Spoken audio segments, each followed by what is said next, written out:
प्रधानमंत्री नरेंद्र मोदी बड़ घोषणा 18 वर्षर नागरिक मानकु मागणा टीका देवे केंद्र सरकार।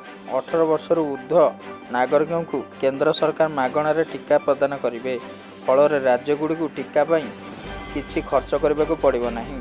देश उद्देश्य प्रधानमंत्री नरेंद्र मोदी उद्बोधन दे कोरोना संक्रमण और यार मुकाबला दिगरे सरकार की पदक्षेप ग्रहण करे नहीं मोदी आलोकपात कहले जे कोरोना मुकाबला युद्धकालीन भाव प्रस्तुति जारी रही। पूर्वर भारत को विदेश टीका आने दशंधि लगुला किंतु एबे आमे टीका उत्पादन करूँ विदेश भी टीका आनीपारु।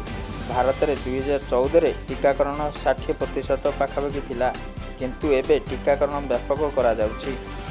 मिशन इंद्रधनुष जरिया युद्धकालीन भितर टीकाकरण करा जाउछि। 100% टीकादान प्रक्रिया जारी रहिता बेले कोरोना संक्रमण बाधक सृष्टि करिछि। देश में 23 कोटी कोरोना टीका दिया सरिछि। आत्मनिर्भर भारत और मिशन कोविड सुरक्षा माध्यम लोक मानकु हजार हजार कोटीर सहायता प्रदान करा जाइछि। नाकरे दिया जिबा भली टीकार विकास करा जाउछि।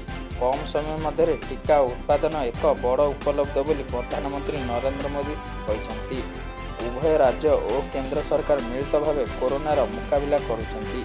मागणा टीका देवाई केंद्र सरकार पदक्षेप ग्रहण करुछंती। अनेक राज्य सरकार टीकाकरण निज हाथ को नेबा निमंते प्रस्ताव देइथिले। एमिति कि बयस वर्ग को नहीं भी प्रश्न उठिथिला। देशर केतक गणमाध्यम ए नहीं कैंपेनिंग भी करने को पछाई नथिले। जदि राज्य सरकार निजे पदक्षेप नहीं पारिबे तेबे केंद्र सरकार एते चिंता कहीं करिवे जो राज्य को 25% टीका अनुमति दिया जाइथिला।